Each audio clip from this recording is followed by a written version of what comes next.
Bonjour, bienvenue sur Bamako Business Podcast. C'est l'épisode 9, je suis votre hôte Mamadou Lamine Diarra et aujourd'hui nous accueillons Almami Bokoum, directeur général de la SATMA, la Société africaine de transformation pour le Mali. Almami nous parle de la filière coton au Mali, de son usine de production d'huile ménagère et de tourteaux, aussi appelé aliment bétail, et de beaucoup d'autres choses. C'est un entretien très enrichissant et bonne émission.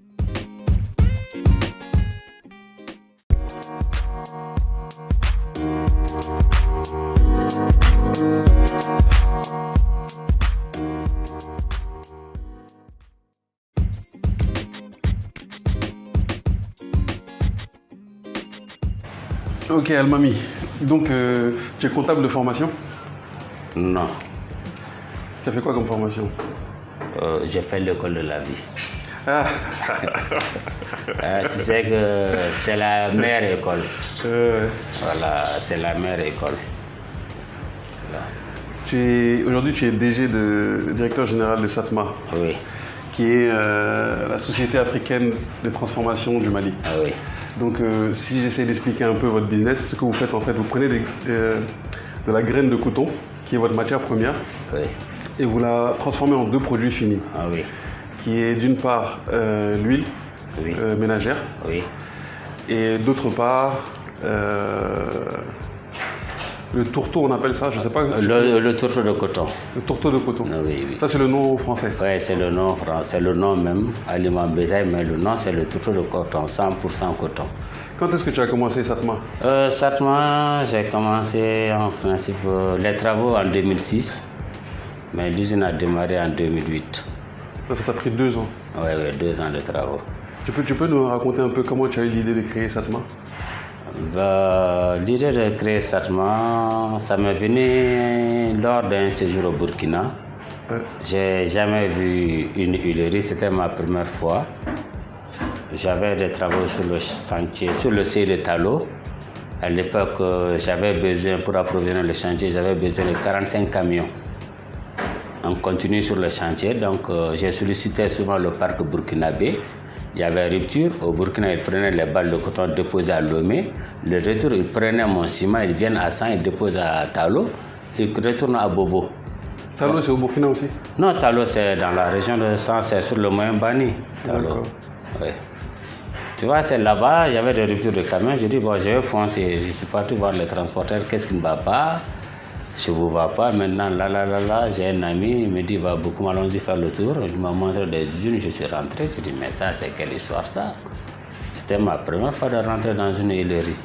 D'accord. Donc, je rêvais de transformer. Toute ma vie, c'était mon rêve de transformer. J'étais dans la distribution de lotus, les papiers toilettes, serviettes, tables. J'ai fait des études pour faire d'unité. Pour faire? Une usine, quoi. D'accord. Une usine, j'ai fait, comment on appelle, les draps de consultation depuis plus de 15 ans aussi. Je distribue les draps de consultation. C'est quoi les draps de consultation? Pour les cliniques. Les cliniques, d'accord. Oui, pour les cliniques, voilà, j'ai calculé, quand tu mets la machine en marche une journée, la consommation, c'est 7 mois. D'accord. Voilà, les papiers hygiéniques, avant l'arrivée des municipaux, la consommation, le Mali ne consommait même pas, tout le Mali ne consommait pas plus de 100 tonnes par mois. 100 tonnes de quoi? De papier hygiénique. Le papier hygiénique. Oui, voilà. Donc j'avais des machines qui produisaient 25 tonnes jour. Donc c'était... Donc ce que tu veux dire, c'est qu'en fait, une journée de production, ça satisfaisait les besoins de 7 mois au Mali. Bon, en drap de consultation. D'accord. Parce que si je prends un conteneur 40 pieds, Ouais. j'ai fait 3 ans avant de finir. Ah. Hein? Si j'ai un conteneur 1200 paquets, j'ai fait 3 ans avant de finir. Avant de découler la marchandise. Découler la marchandise. Donc, je ne pouvais pas. J'avais l'envie de sortir du marché. J'étais dans le marché de Dabarani, distribution. J'ai vu que ça ne va pas. J'ai fait des études. J'ai dit, ce marché-là, ça va se casser un jour. Ouais, c'était trop fragile le système. C'était trop fragile. J'ai décidé, bon, là, j'ai écrit à toutes les entreprises du Mali, Sogea Satom, CGC, tous ceux qui travaillent sur les travaux publics, les ponts et chaussées. Donc j'ai fait 10 correspondances, j'ai eu 2 appels de Sogea Satom et de CGC Mali pour la fourniture de ciment. Bon, le ciment, c'était ma vocation aussi. Parce que pratiquement le premier ciment après la crise, au début de la crise de la Côte d'Ivoire, le premier ciment qui est venu de Lomé, Simtogo, c'était moi. Ah bon? Le premier chargement qui a quitté Ciment du Sahel, c'était moi. À l'époque, quand on avait un camion, c'est le premier camion que j'ai pris à Dakar, à Kirène, ça a resté 25 jours. Je n'ai pas eu de clients. Non, ça fait des fissures. J'ai dit, mais au Sénégal, Dakar n'est pas construit en banco. Hein. Vous ne pouvez pas parler de fissures avec le ciment sénégalais. Ce n'est pas de ciment importé qu'ils ont travaillé. Donc j'étais dans ça. Quand je suis allé au Burkina, j'ai vu l'usine là. J'ai dit, mon Dieu, ça, c'est ce que j'ai besoin. Automatiquement, j'étais avec mon chéquier, j'ai laissé un chèque. Il y avait une société SOAD, Société Ouest-Africaine de Fonderie, qui faisait des presses au Burkina. Je me suis engagé sans réfléchir. Bon, et j'ai continué. C'est comme ça que je me suis retrouvé. Donc tu as importé du matériel du Burkina? J'ai payé du matériel du Burkina. Voilà, parce que j'ai payé du matériel. J'ai travaillé 2 mois dans des conditions difficiles, notamment d'abord l'obtention de la matière première, de la maintenance de la presse burkinabé. Je prenais des avions Air Sénégal pour aller chercher des croix à Dakar. Des croix, j'ai fait plusieurs fois. Hein. Je viens une semaine, les croix se cachent, je prends l'avion, je paye 100 croix, j'arrive, paf. Les croix pour tes machines? Pour la machine. Bon, je sais que la machine, ça m'a aidé, mais elle n'était pas bien conçue. Comme en toute chose. J'ai dit, bon voilà, ce travail c'est un bon boulot, mais il faut du bon matériel. Tu as dit que c'était du bon boulot? C'est du bon boulot parce que dans des conditions difficiles, en un mois, ce que j'ai gagné, dans le marché, tu le fais 3 mois, tu ne le gagnes pas. Et j'avais une satisfaction morale. Quand je vois plus de 50, 80 personnes travaillent pour moi, ils ont leur pain avec moi, ça il n'y a pas plus grande satisfaction que ça. D'accord. Voilà, les femmes étaient là, ils en séchaient par les sacs, tout le monde c'était un mouvement, je faisais du savon aussi à l'époque.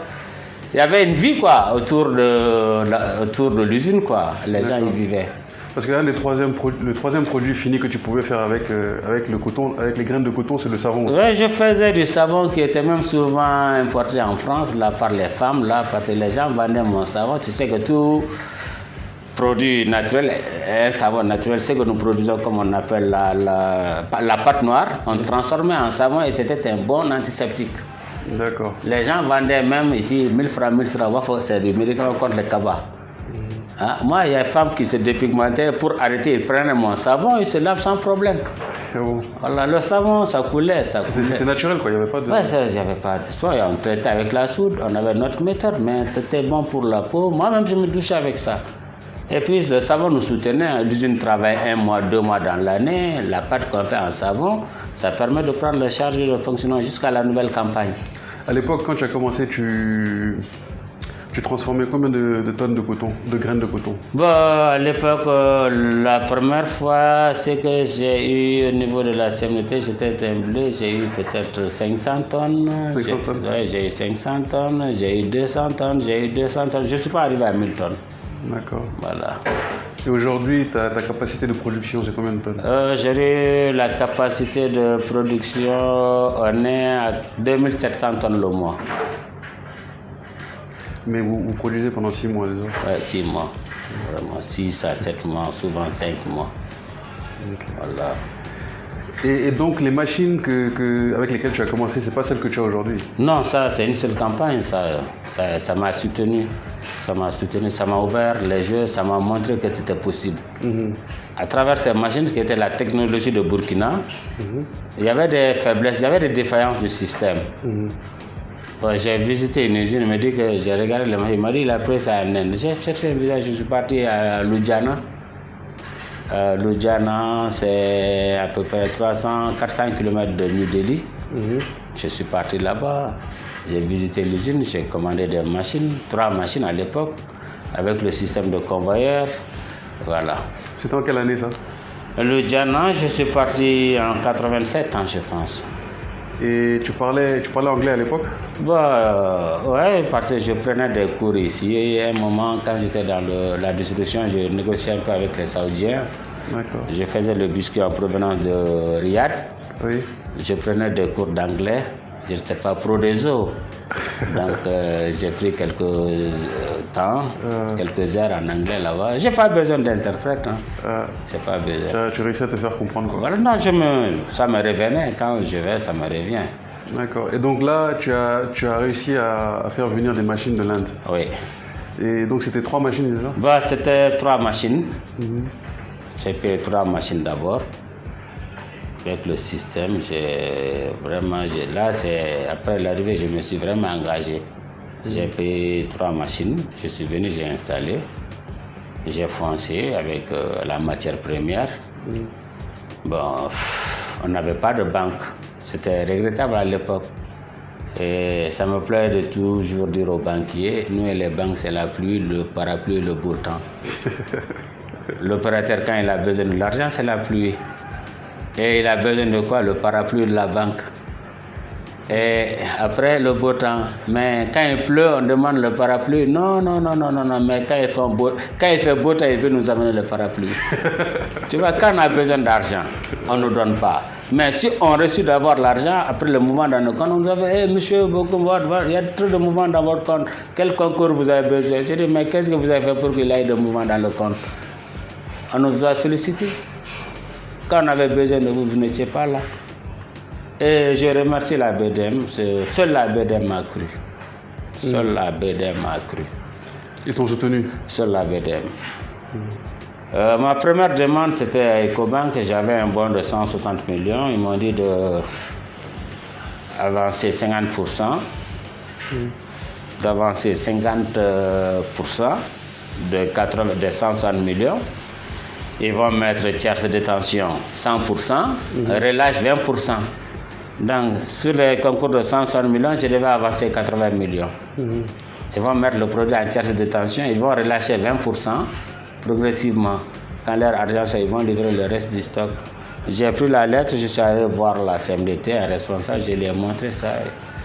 Je dis voilà, je dis non, ça c'est pas possible.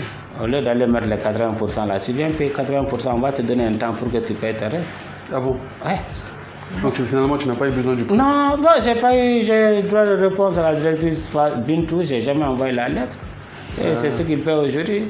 Leur vocation, ce n'était pas les PME, mais leur vocation, c'était les grosses entreprises, les grandes entreprises, budgétivores. La BDM? Non, Ecobank. Ecobank, ah d'accord. Les gens qui font des milliards. Or, elles ne le soutiennent pas. Nous, on est 10 000 personnes qui font 100 milliards. Et tu te donnes à une seule personne qui fait 100 milliards. S'il se casse la gueule, tu te casses la gueule. Et les 10 000 personnes ne vont jamais se casser la gueule ensemble. C'est ce qu'ils ont oublié. Donc, je suis sorti carrément du système bancaire malien.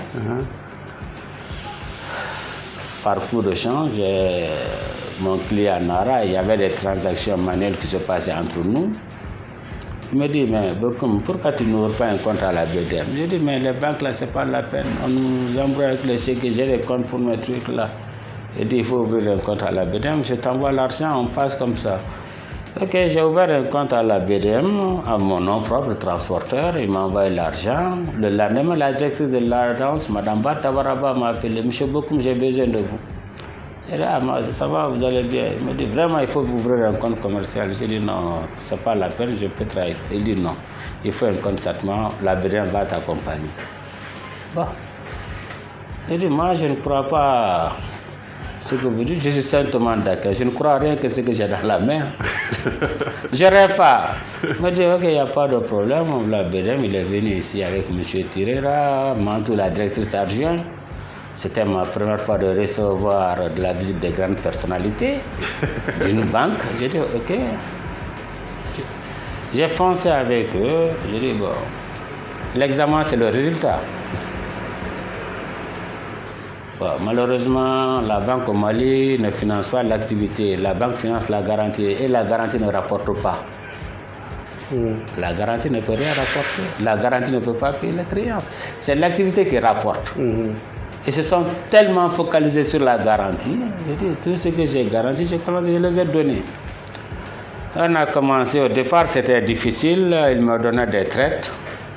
Les traites, c'est quoi? Des traites avec des dates. Je vais à la CMDT. Je donne le traite à la CMDT. La CMDT escompte les traites à mes charges, quoi. C'est comme ils vendent un œuf avec 2 intérêts. Moi, je paye les frais. Après, la CMDT escompte la traite là-bas. Je paye les frais de la CMDT encore. Ah, d'accord.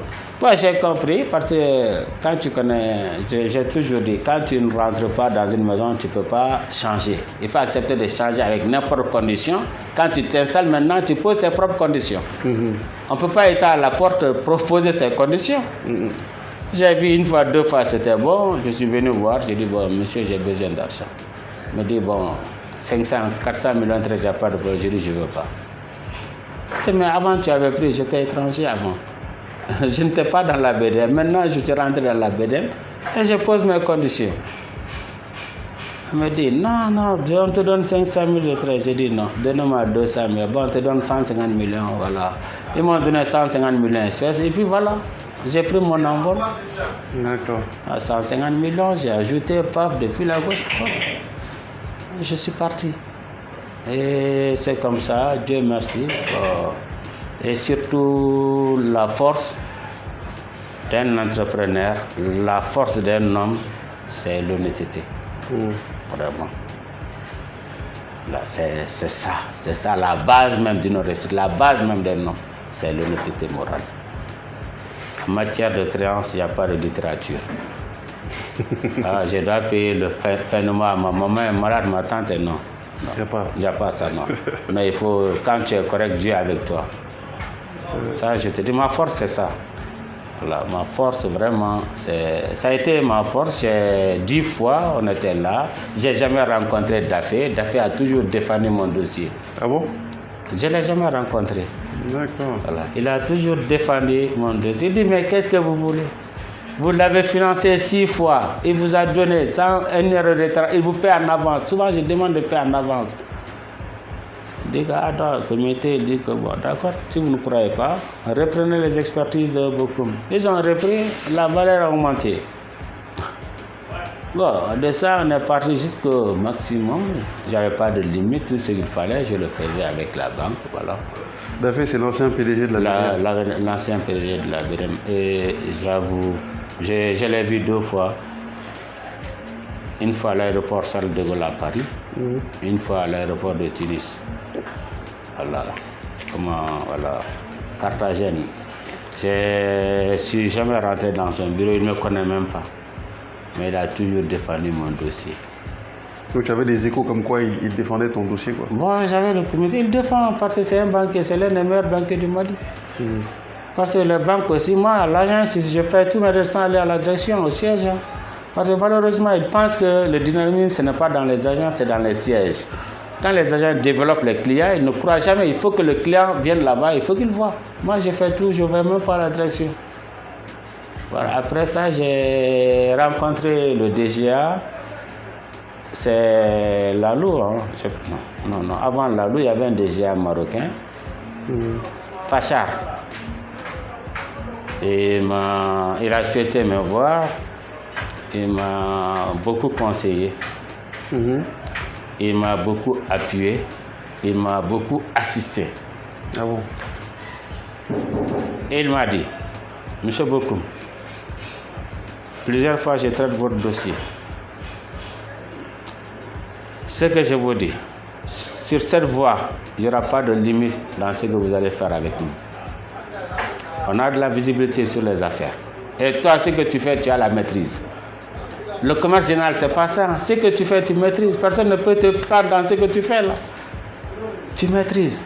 Donc, jusqu'à moi, je n'ai pas de limite pour tes besoins au niveau de la BDM. Je l'ai remercié, je suis parti.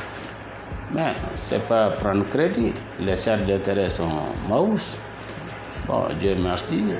J'avais la confiance des banques. J'avais la confiance des acheteurs. Et j'avais la confiance de tout le monde et je remercie le bon Dieu.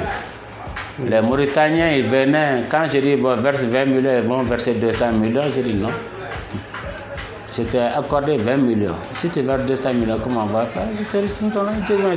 Si on a de l'argent avec beaucoup, c'est comme c'est dans notre banque. C'est comme c'est dans ta poche. Et c'est l'honnêteté qui a fait ma force aujourd'hui. C'est ça.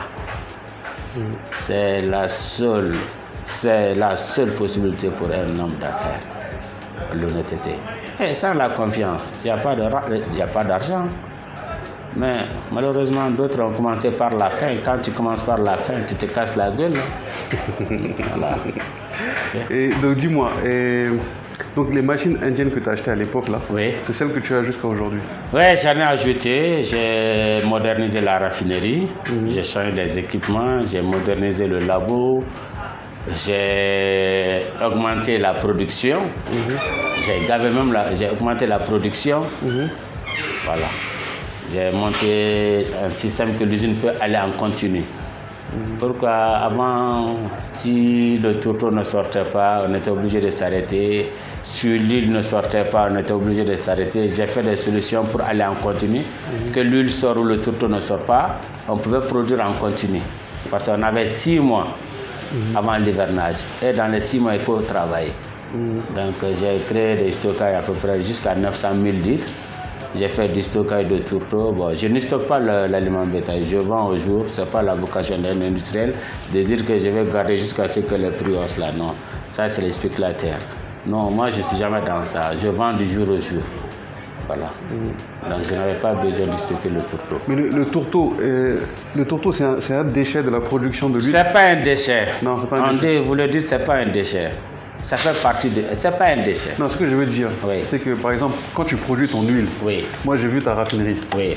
Donc il y a des raffineries, il y a une raffinerie qui est là, qui produit l'huile. Le tourteau, oui. Il n'y a aucune valeur ajoutée qui est créée pour la création du tourteau. C'est juste quand on moud le grain pour produire l'huile. Oui. Ce déchet-là, bon je dis déchet parce que c'est un déchet, mais... Non, c'est pas un déchet. On enlève, on prend la graine, l'ensemble c'est la graine de coton. On prend la graine, on triture. Quand on triture la graine, on sépare deux choses. On sépare l'huile brute de la graine. Ce qui sépare le reste, c'est le tourteau. Le résidu, c'est le tourteau de coton. C'est pas un déchet. D'accord, mais il n'est pas enrichi. Non, c'est déjà trop riche. D'accord. C'est trop riche. C'est-à-dire que c'est pas une nourriture que le bétail va manger directement. C'est mélangé à quelque chose. Non, on n'a pas besoin. C'est trop riche d'ailleurs. C'est trop riche avant, parce que avant qu'on commence nos activités, la graine était consommée directement par les animaux. Ça pouvait les nuire avec beaucoup de maladies qu'on appelait souvent goussipole, ça jouait sur les animaux. Maintenant, si on sépare, ce que nous-mêmes nous produisons, c'est trop riche pour les petits ruminants. C'est trop riche. On peut diminuer. Tu peux prendre 50% de tourteau, mélanger dans d'autres choses pour alimenter, pour nourrir les animaux. Voilà. Donc on n'ajoute rien là-dedans. Ça c'est le tourteau. Tout ce qu'on ajoute, c'est pour diminuer la force du tourteau. Tout ce qu'on ajoute, c'est pas pour enrichir, c'est pour diminuer. Parce que déjà il est riche, un produit qui est riche, déjà trop riche même pour les humains. Parce que pourquoi les gens payent ce tourteau, c'est bon pour la mouche bovine. En 92 jours, la bête peut aller de 150 kg à 300 et quelques kilos. Donc tous les jours, la bête prend des kilos. C'est avec ce tourteau. Ouais, donc c'est pas un déchet, monsieur. C'est pas un déchet. Tu n'es pas obligé de m'appeler monsieur. Non, j'ai dit. Parce qu'on dit déchet. Les éleveurs disaient déchet. Ah bon? C'est pas un déchet. Bon, moi je savais pas que les éleveurs. Je voulais dire. Non, on nous dit, on nous vend le déchet. C'est pas le déchet. Avant le tourteau, la graine de coton était vendue à combien? Avant, on ne sait pas. Je sais pas, j'ai jamais su. C'était 12 500 la tonne, 25 000 la tonne, 37 500 la tonne, 52 000, 57 500 la tonne, 75 000 la tonne, 98 000 la tonne. Aujourd'hui, on est 106 000 la tonne. Le prix a été multiplié par 9. Et notre prix de vente a été multiplié par tonne. La matière première qui était vendue à 12 500 Le produit fini, tu le vends à combien? À l'époque, c'était combien? La matière a été multipliée par 9. Logiquement, aujourd'hui, nous, on devait multiplier même notre taux en 3 ou 4. Mais on ne le fait pas. Vous n'avez pas augmenté le prix de vente? Bon, on est obligé d'aller. Bon, ceux qui pensent, le monde, ce n'est plus comme avant. Avant, le taux 50, 60, 80 000, 103 000. La première année que j'ai commencé, j'ai vendu à 130 000. La tonne? La tonne, il y avait des crises. La première année, j'ai vendu à 130 000. C'est l'offre et la demande. Ce n'est que ça. S'il y a des demandes, ça sort. S'il n'y a pas de demande, ça casse. Voilà. Et puis, ils ont oublié même l'électricité. C'est très important dans notre travail. Voilà, l'électricité est là. C'est une charge très importante. Très. L'électricité, ça coûte. Voilà ce qu'il faut. Chaque sac de tourteau produit consomme 300 francs d'électricité. Chaque 50 kg d'aliments bétail produit consomme 300 francs d'électricité. Donc tu enlèves la part de l'huile dedans? On enlève la part de l'huile. On enlève la part de l'huile là-dedans. Parce que voilà. D'accord. Voilà. Ok. Et donc tu as un laboratoire? Si. Tu as un laboratoire? J'ai un labo autocontrôle. Oui. Ça, c'est obligatoire. D'accord. Et l'huile produite, en fait, elle est produite par l'eau? Oui, l'huile produite, elle est produite par l'eau au niveau du labo. Okay. Voilà. Et l'eau, en fait, c'est une mesure de précaution? Oui, l'eau, c'est une mesure de précaution. Savoir telle eau contient tel nombre de bidons, ça a été produit, quelle date, quel jour. En cas de cas, on peut retirer le lot. Mais dans ce que nous faisons, Dieu merci, je touche du bois, il n'y a pas de problème. Parce qu'en amont et en aval, on maîtrise. La matière première, d'abord, on prend l'acidité. On prend l'huile brute, on analyse, on mesure l'acidité. Il faut tel kilo de soude pour neutraliser cette quantité d'huile. On le neutralise. Quand c'est neutralisé, quand c'est lavé, il envoie un échantillon au labo. On va voir si les paramètres sont respectés. S'il y a pas de savon, il n'y a pas d'acide, humidité, tout ça, on donne savon. Si l'acidité est neutralisée, il donne l'aval pour le séchage. Après le séchage, on fait l'humidité et les autres paramètres. Et puis on enrichit aussi. Maintenant, on a commencé l'enrichissement, ça fait 3 ans. Vous enrichissez avec quoi? Vitamine A. La vitamine A? Ouais, on fortifie l'huile avec la vitamine A il y a 3 ans. Votre huile s'appelle comment sur le marché? Huile d'or Djenné. Djenné? Oui, Djenné. Ah, d'accord. Voilà. Ok. Ouais. Tes laborantines, c'est des femmes? Oui, c'est des femmes, oui. Qui ont été formées au Mali? Oui, qui ont été formées au Mali, qui ont je ne sais pas, ils ont des PhD en agroalimentaire. Ils ont tous fait des études ici à l'université. Ils ont eu beaucoup de formations au niveau de FAPA, Ségou, Serfitex. Ils participent à toutes les formations. Voilà. Et tu as aussi une chaudière que tu as fait faire par un Malien?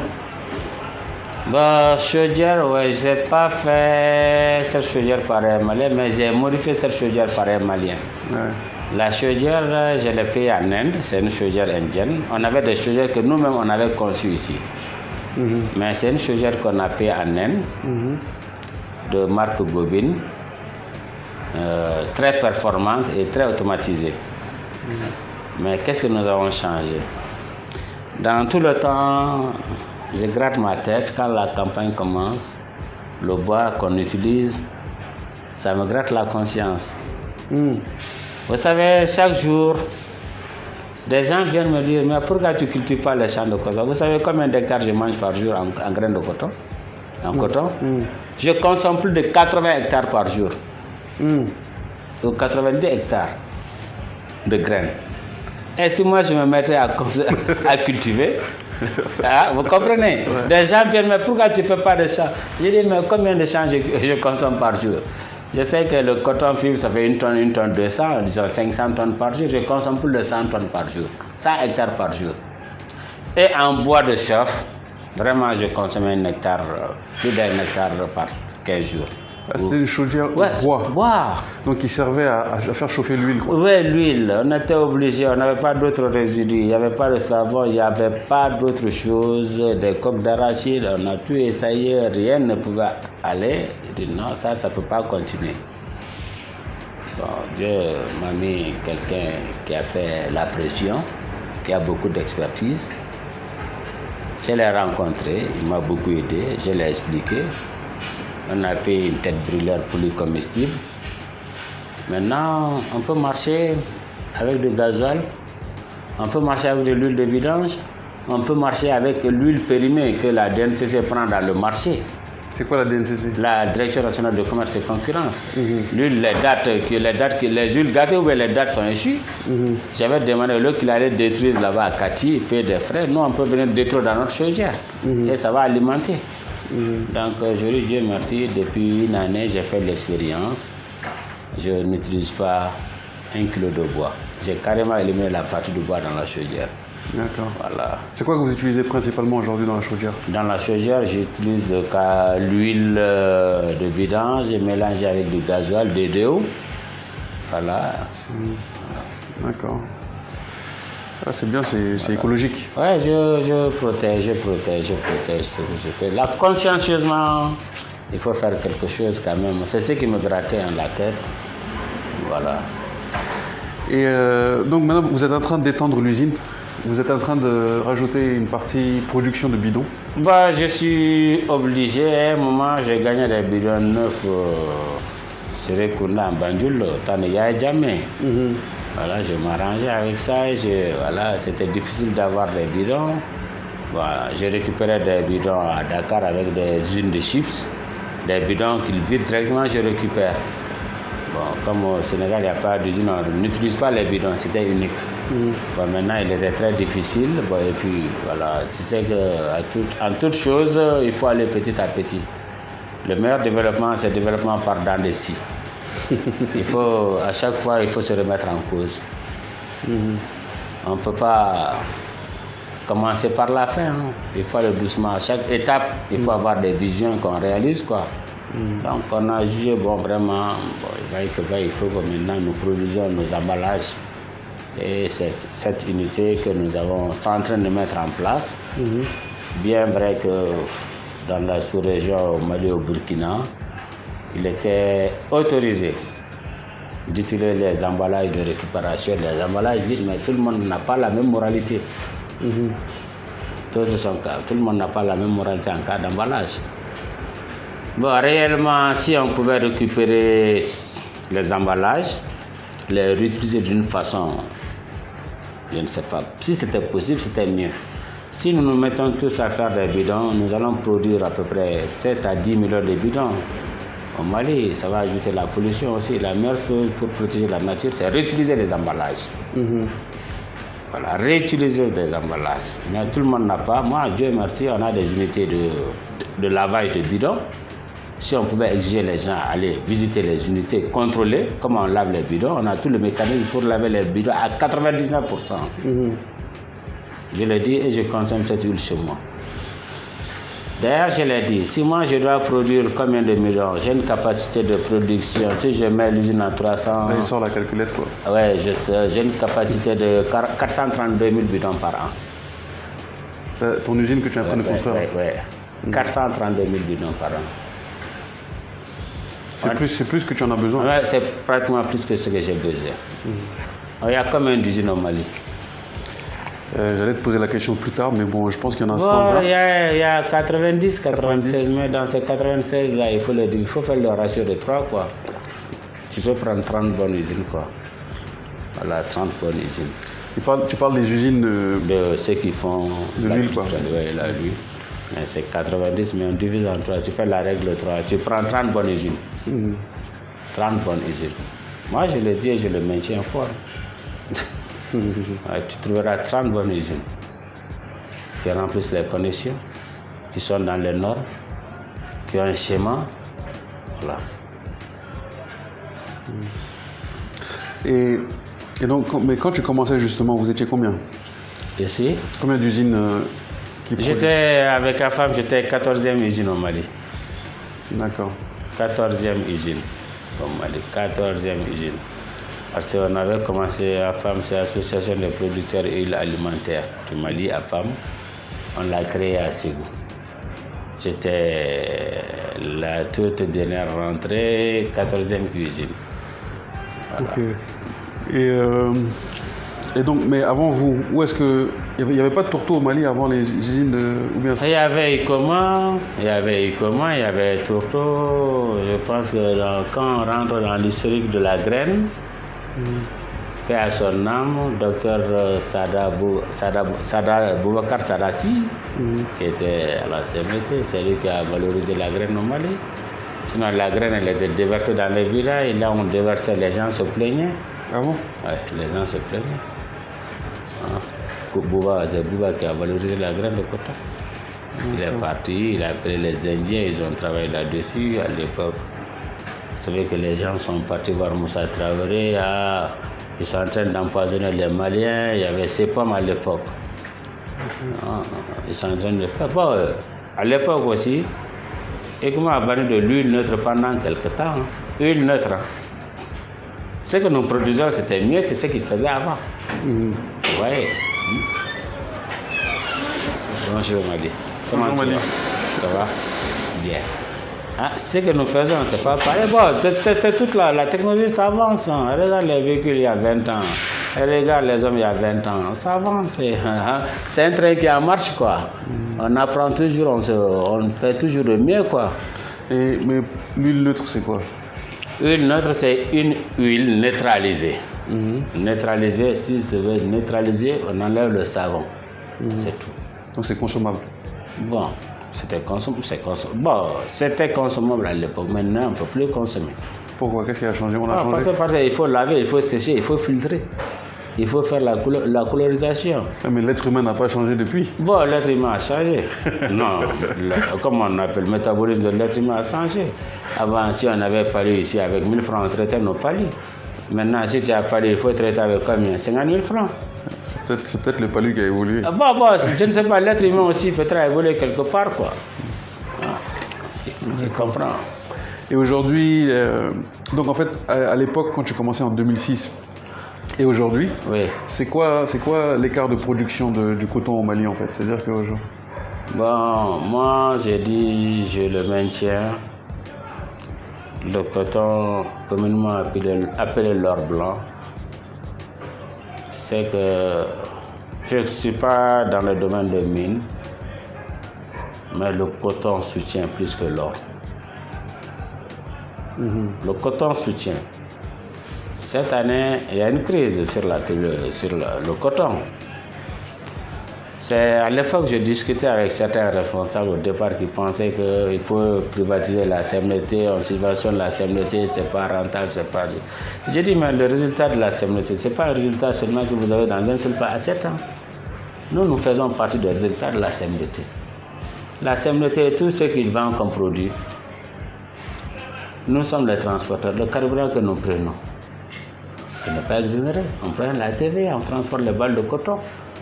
On amène les balles à Dakar, on amène les balles à Abidjan, on amène les balles à Lomé et on transportait moins cher pour venir chez nous.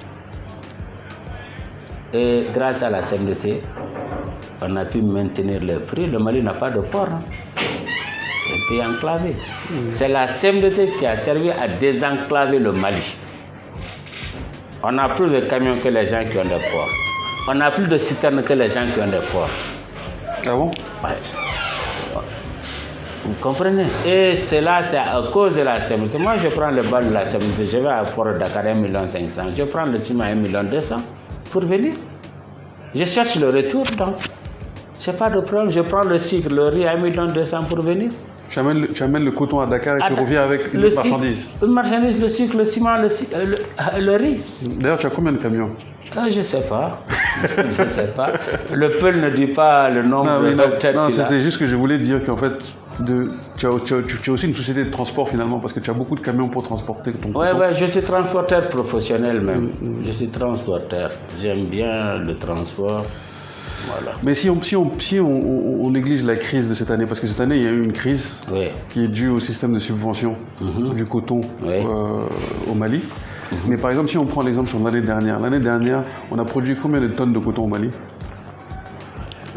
L'année dernière, on a coton grain, on a levé dans les tours de 600-650 000 tonnes. qui n'est pas suffisant pour la production malienne. La production n'est pas suffisante. En termes de graines, parce qu'en termes de coton, nous on ne transforme pas de coton. Donc, non, en termes de graines, je le dis et je le répète, en huile, même si on produit 2 millions de tonnes d'huile, on consomme. On reprend. La quantité et la production, c'est ce que j'ai dit. Les gens disent j'ai 200 000 tonnes de capacité, j'ai 300 000 de capacité. La capacité qu'on regroupe, ça va dans les 3 500 à 4 millions de tonnes, toutes les usines réunies. En matière d'huile, je ne doute pas. Aujourd'hui, avec l'évolution de la sementique, elle était positive par rapport à la production. On commençait vraiment à aller jusqu'à 45-50% du besoin du Mali en huile. 45%. Avec les 650 000, parce qu'on avait 350 000 tonnes ici, on prenait 200 à 250 000 tonnes Bénin, Burkina, Côte d'Ivoire, Guinée. On est environ à 600-700 000 tonnes. Déjà, à 1 500 000 de tonnes de graines, ou 2 millions de tonnes de graines, on n'aura pas besoin d'importer de l'huile au Mali. Mais, et le besoin en aliments bétail, c'est ce que j'ai dit. Un match de football, c'est 22 personnes qui courent derrière un ballon. Quand tu mets 2 ballons, c'est fini. Le jour où la SMT va produire 2 tonnes de tourteaux, personne ne va acheter l'aliment bétail. C'est nous qui irons en Mauritanie pour chercher des clients. Aujourd'hui, c'est les Mauritaniens qui viennent nous chercher. Parce que le besoin en aliments bétail au Mali, que ce soit le Mali, le Sénégal, le besoin en tourteau, ce que nous produisons, je dis en tourteau de coton, le besoin est limité. Il y a des années, l'aliment bétail, ça pourrissait ici. Ça dépend. S'il y a une bonne pluie, c'est fini. Les premières, deuxième pluie, 15 jours, c'est fini. Le besoin est limité. En tourteau, je parie, tout ce que nous produisons, il n'y a pas de besoin de 1 500 000 de tonnes. Non, ce que nous produisons tous en aliments bétail ici, en tourteau de coton, la production même de toutes les usines au Mali, c'est... Je peux faire le compte, je peux faire le ratio. C'est pas important. Si on le multiplie par 2 ou 3, c'est fini. Il n'y aura plus de clients. Les gens attendent la marchandise, mais si c'est la marchandise qui doit aller aux gens, comment ça va se passer? Hein? Donc toi, tu veux pas que la production augmente, quoi? Bon, je veux littéralement, il faut une production littéraire intelligente. Bon, un match de football, tu mets 2 ballons, les gens vont rentrer à la maison. Hein? Bon, quand ça monte, bouf, les gens vont rentrer, c'est fini. C'est fini. Le tourteau, ça va se casser la gueule. Donc aujourd'hui, tu penses que vous êtes beaucoup trop de producteurs? Bon, on n'est pas trop. Les usines, je veux dire. Les usines, on n'est pas trop. Moi, je ne peux pas dire trop, ça, c'est pas mon mot à dire. Seulement, on doit renforcer, on doit sécuriser la production. Mais je suis partisan d'accompagnement. Je suis partisan de la sécurité de ce que nous produisons. Je suis partisan de la modernisation de notre travail. Voilà. Comment tu vois l'avenir de la production de coton et la transformation au Mali? Bon, l'avenir de production, on parle même de l'avenir du Mali. Ah bon? Parce que le coton, c'est dans le Mali. Si le Mali ne se retrouve pas, le coton ne va jamais se retrouver. Les transformateurs, ils ne vont jamais se retrouver. Il faut que le Mali se retrouve d'abord. Ah, je pense. Voilà, on a besoin de ça. On a besoin d'un Mali. Avant, quand on était jeune ici, au Mali, on disait que la lune a été aperçue. Tout le monde dit que la lune est aperçue. On ne regarde même pas. Tellement on avait confiance au Mali. Maintenant, est-ce que c'est ce Mali on a encore besoin? La crise du coton, ça provient du faux. Je veux te dire, du faux. Au Mali, on a cultivé que du faux. Ça fait longtemps qu'on cultive du faux.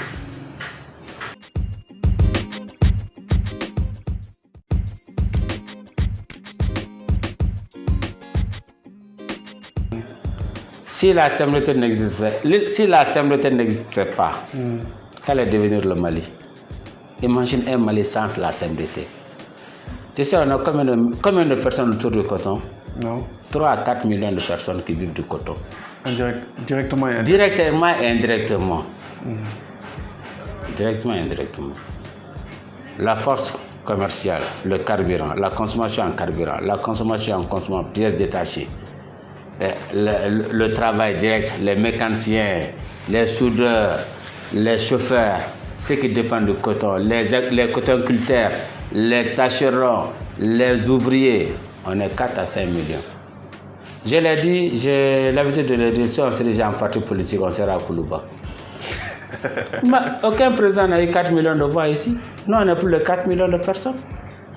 Si on se dirige en parti politique, on sera à Koulouba. Cette année, ce qui se passe, les banques ont combien d'ajouts avec la CMDT?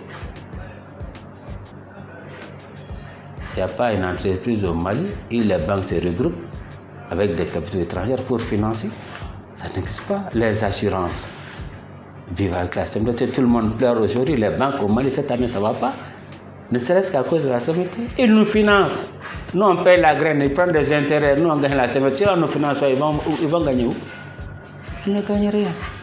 Dans cette crise-là, tout le monde va le vivre, à commencer par les paysans d'abord.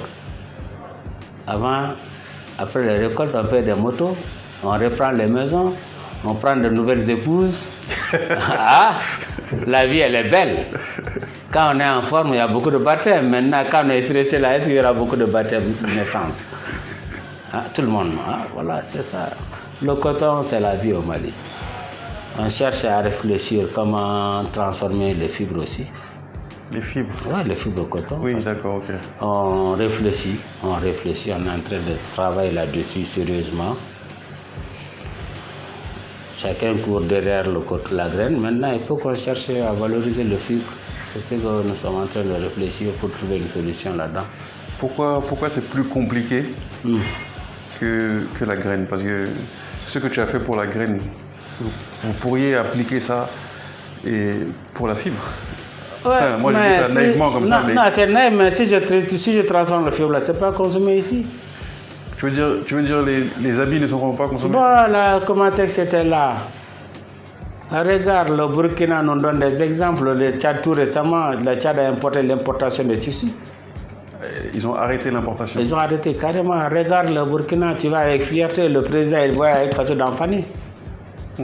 Tous les directeurs, tous les gens, ils sont. Nous, on a avec les jeunes. Il y a plus de chaleur là-dedans aussi. Et ça nourrit ce qu'ils font là, ça nourrit combien de personnes? Chaque habit qu'ils portent, ça nourrit le paysan burkinabé. Il faut une révolution, il faut changer le comportement. Une révolution culturelle? Une révolution culturelle, changer le comportement. À l'indépendance, avant l'indépendance, le Soudanais ici, il ne portait que les culottes. Il ne portait que les culottes ici. À l'époque, les gens avaient que des culottes ici parce qu'il faisait chaud. Mais voilà, quand ils voient là-bas, les gens sont cravatés à l'hiver, ils ont imité ça chez nous. Mais tu es cravaté à comme 40 degrés, tu as besoin de la climatisation. Là-bas, j'ai jamais vu une climatisation en France. La climatisation, je ne l'ai jamais vue. Toute ma vie, là où je suis rentré, peut-être à l'aéroport. Je n'ai jamais vu. Ils sont partis en mission, ils ont vu les gars en cravatés, ils sont venus, ils ont payé des vestes, des cravates. Ici, il fait chaud, il fallait obligatoirement mettre la climatisation. Voilà. Tu vois, il faut qu'on soit vraiment des patriotes. On accepte de changer les comportements. Donc, si tu t'habilles en boubou quand tu es au Mali, tu as fait vivre une famille au Mali. Mais en Jesner, là, tu as fait vivre qui? C'est les multinationales en Allemagne. On a rien. Mais toi, tu penses que c'est la philosophie qui peut changer ça, ou tu penses que non, il faut qu'il y ait des entrepreneurs qui se chargent de ça? Non, il faut la mentalité même. Tu sais, on n'est plus braqué que l'Occident que sur ici. Mais est-ce que tu ne penses pas que la mentalité est changée par des entrepreneurs? Non, on ne peut pas. Vous ne pouvez pas? Non, on ne peut pas. Non, toi tu es un industriel. Je suis un industriel. D'accord. On ne peut pas changer leur mentalité. Je l'ai dit, avant, il y a 7 ans, 8 ans, nos propres frères journalistes, ils venaient avec tous les mots, ils nous traitaient de tout ici. Ils nous traitaient de tout. Ils viennent gossipol, je sais que il y a pas que vous êtes en train de faire l'ultra-lité et vendre des gens avec du gossipol là. Je dis, mais qu'est-ce que c'est que le gossipol?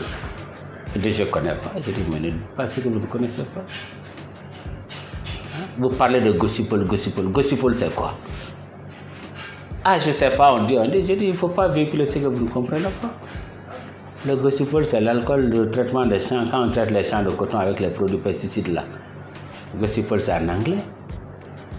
Le traitement, quand la graine est triturée, à un degré, le gossipol est éliminé. C'est pour ça qu'il n'est pas bon de donner la graine blanche là, sans triturer aux animaux. Ça leur donne des problèmes. Il y a d'autres même qui véhiculent ici. Ouais, vous êtes toujours en train de donner double de foie aux animaux. Double de foie. C'est comme quand on te dit que le poisson donne du pali. Quand on te dit que la viande donne du pali. C'est paradoxalement opposé.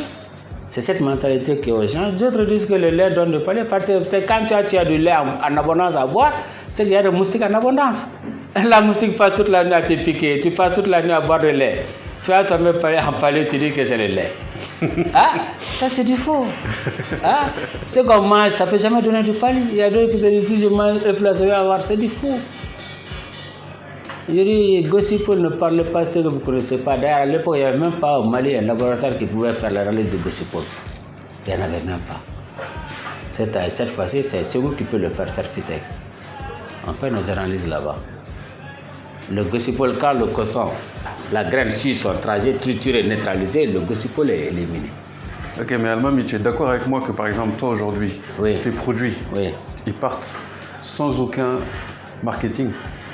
Tous tes produits partent sans aucun marketing. Tu n'as pas besoin de journalistes pour vendre ton tourteau, tu n'as pas besoin de journalistes pour vendre ton huile. Marketing, pourquoi? Ce que j'ai produit, ça ne suffit pas, Mamadi. Ce que j'ai produit, ça ne suffit pas.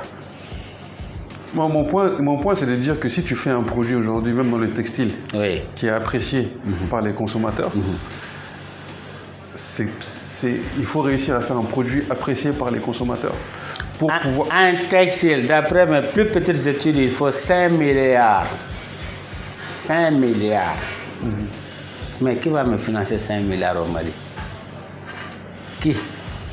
La BDM. Il n'y a pas de banque de risque au Mali. Elle ne risque rien. La BDM, ils prennent toutes les garanties. Je n'ai pas de garantie de 5 milliards. Hein? Qui va me financer? Je ne peux pas. Moi, j'aurais 5 milliards. Mais tu me dis que tu n'as pas de garantie de 5 milliards. Non, je n'ai pas de garantie. Parce que tu sais que c'est un podcast que ça sera non, sur Internet. Non, je n'ai pas de garantie de 5 milliards. La banque, elle prend la garantie comme elle soustrait en deux. Si tu as une garantie de 1 milliard, ils prennent ça peut-être à 500 millions. La banque soustrait. Je n'ai pas de garantie de 1 milliard. Mais je sais que, logiquement, j'ai tout dans ma tête. Tu sais que je le dis et je le répète. Peut-être vous, les gens qui ont été à l'école, qui ont fait des grandes écoles, des universités. Pourquoi tu essaies de nous faire croire que tu n'as pas fait d'études? Non, je n'ai pas fait d'études parce que vous faites des études. Souvent, il vous arrive de faire des études. Moi, je suis comme quelqu'un qui veut traverser. Quand tu veux traverser un fleuve, tu calcules ce qu'il y a là-dedans. Jamais tu ne vas pas descendre. Tu veux traverser le fleuve en nage. Tu sais qu'il y a caïman là-dedans, il y a l'hippopotame là-dedans. Tu ne descends jamais. Il faut aller. Et tu tiens, tu t'accroches. Le besoin est là. Simple serviette, on ne fait pas au Mali. Simple un truc là, comme on appelle là, tampon, les balles là, on ne fait pas au Mali. Mais tu veux dire qu'aujourd'hui, vous ne pouvez pas vous associer pour monter ne serait-ce qu'une seule usine de transformation textile au Mali? Tu as vu des Maliens qui s'associent pour faire quelque chose? Chacun a la folie de moi, culture de moi.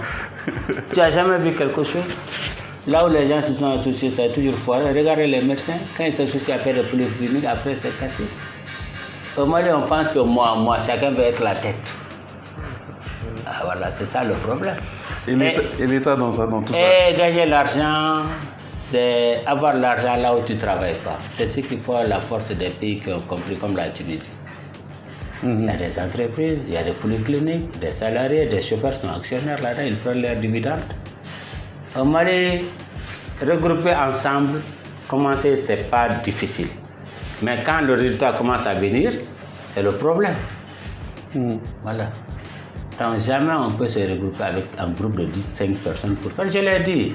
J'ai dit on crée une société. Il provoque mal pour le truc. Chacun va mettre 10 millions. On est 80 personnes, 10 millions, 10 millions. On cherche une banque, on domicile l'argent. Après chaque cotisation, on cherche à avoir 2-3 milliards pour mettre notre ligne de filature en groupe. Et il y a des pays, on est en train de transporter les balles dans les camions. Tu sais qu'un chargement de conteneur, un chargement de camion, c'est 30 tonnes, 32 tonnes. Et si on transformait ces balles en fibres ici, envoyées en Chine, non seulement ils vont gagner en frais, un chargement, ce qu'on fait, ils vont chercher à peu près ils peuvent avoir 40 tonnes par chargement pour aller. Mais comment les gens vont se réfléchir? J'ai essayé avec les Vietnamiens, mais je rêve de ça. Il me faut 5 milliards 500 et je vais réaliser ça, Inch'Allah. 5 milliards 500. Oui, et je fais développement progressif. Je commence 5 milliards 500. Je vais aller progressivement. Et dans le site. C'est ce que je conseille aux gens, tout le monde ne peut pas imiter. C'est qu'au Mali, malheureusement, les gens ne réfléchissent pas. C'est copier-coller. La redistribution, tu amènes quelque chose qui marche et tout le monde va aller chercher. Tu amènes quelqu'un, tu vas un client, il dit ah va, ça marche, hein. Beaucoup amènent ça, il va aller en Chine, il va copier. Tu l'amènes. Bon, le commerce là, ce n'est plus que le commerce qu'on connaissait il y a 20 ans. C'était l'échange halal, comme Dieu a dit. Tu fais ta marchandise, tu attends. Maintenant, non, il n'y a plus ça dans le marché. Le marché est miné. Si tu n'es pas dans le réseau, tu ne peux pas distribuer. Malheureusement.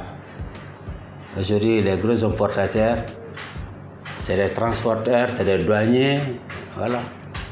Donc, quelqu'un qui se débrouille avec son truc, il ne peut plus opérer dans le marché. Voilà. Ok, Almami. Oui. Bon, je vais te poser une dernière question. Oui. Et aujourd'hui, un jeune qui veut entreprendre, Oui. Je cherche un conseil pratique à Oui. donner aux jeunes, en fait, ou au moins jeunes. Quelqu'un qui veut entreprendre au Mali aujourd'hui. Quel serait ton conseil pratique à lui donner? Quelque chose qu'il pourrait appliquer dès demain matin? Moi, ce que je conseille d'abord, la force, c'est l'honnêteté. Tu viens, tu veux faire quelque chose d'abord, il faut voir la visibilité de la chose, ne rêve pas. La visibilité, il faut avoir les pieds sur terre. La visibilité d'abord, toi-même ta force à entreprendre cette chose-là. Tu peux trouver de l'aide, hein, mais tu ne peux pas commencer avec de l'aide. Hein? On peut t'appuyer, mais tu ne peux pas commencer avec de l'aide, Mamadi. Je t'ai dit, cette usine-là, quand je venais m'arrêter pour commencer les travaux, là, j'avais 140 millions. Rien, basta, tout est parti. Tout ce que j'avais, terrain, j'ai vendu. Il n'y avait pas de banque, rien. J'ai failli vendre mon voiture pour payer un transformateur. 140 millions, rien, tout est parti. Et puis les gens pensaient que j'étais fou. Ils disent que non, il est malade. Il est fou. Mais il ne faut jamais se décourager. Et d'abord, tu sais là où tu vas, tu dois aller. Tu prends ta ligne. C'est difficile, hein? Tout est difficile, rien n'est facile. Je connais des gens qui ont ouvert des usines, ils n'ont jamais travaillé une journée. C'était tellement difficile, ils ont lâché. Je sens un entrepreneur, c'est comme un soldat.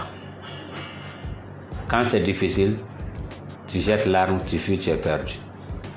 Quand c'est difficile, il faut être marteau. Il faut redoubler d'efforts pour sortir. Et Dieu il va t'assister. Dieu il accompagne les endurants. Ça, c'est sûr. Personne n'a commencé avec l'argent. On a tous commencé petit à petit. Une pièce, 2 pièces, 3 pièces, on a commencé pour évoluer. Tout le monde pareil. C'est que je conseille d'avoir la visibilité. C'est pas s'asseoir, rêver ou bien avec la fragilité, je vais faire cette chose. Il faut être convaincu d'abord. Les autres ne peuvent pas croire ce que toi tu veux faire, mais si toi tu crois, il faut aller jusqu'au bout. Mais quand ça commence à aller, les gens ils vont te suivre, les banques vont te suivre. Il y a trop de capitaux qui donnent dans le pays. Les banques doivent, ceux qui doivent financer, ils ne financent même pas 50%. Ils n'ont même pas de travail aujourd'hui. La vocation d'une banque, c'est financer. Voilà. Donc, je le conseille d'être endurant. Là où j'ai passé, personne ne me croyait, c'est ma force. Et je me suis sorti d'affaire. D'autres pensaient qu'il est fou. D'autres pensaient qu'il a de l'argent, il est en train de jeter. Mais j'ai cru et je suis allé jusqu'au bout. J'ai vu qu'au départ, il y avait des choses, bon, comme toute activité, toute chose humaine, il faut faire l'expertise, ce qui est amélioré, on améliore, ce qu'on doit éliminer, on élimine. Il ne faut pas t'accrocher à quelque chose. Quand ce n'est pas bon, tu l'élimines. Voilà.